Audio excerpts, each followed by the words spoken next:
Karena depan janji menuju Bandung bisa bang. Kau pegang Den.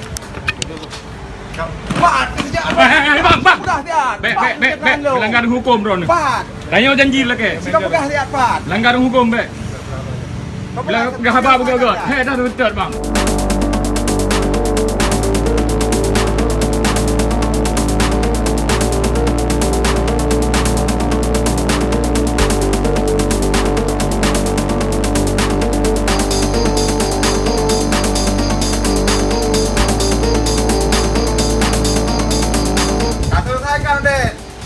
Janjikah Pat? Proyek lo 2 tahun setengah aku pre. Apa janjikah? Hana si kau pegah tak urangnya betang lihat. Proyek lo 4. Dipilih boh, alihnya ke betang lihat menyangkut SK lo 4, alihnya ke kesejahteraan lo 4. Cik pegah lihat. 2 tahun setengah tak aku janji ke lo. Ha, cik pegah lihat. Mau tahu ni bang. Hana jika, orangnya ke selesaikan. Hana ni bang, kan lagi kan. Muplah juga dan janji kan bro ni bang.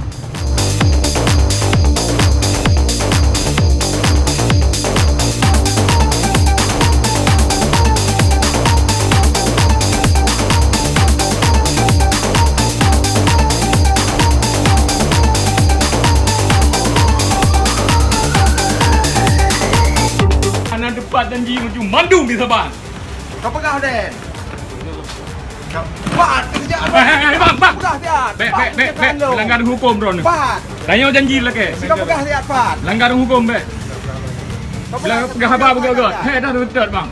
Yang Pat, lu kau pegang Den. Orangnya kan selesaikan. Ane mata merah, ke mata merah ane aku. Orangnya kan selesaikan. Tapi hana ke perempuan baju ka. Selesaikan orangnya. Selesaikan orangnya Den.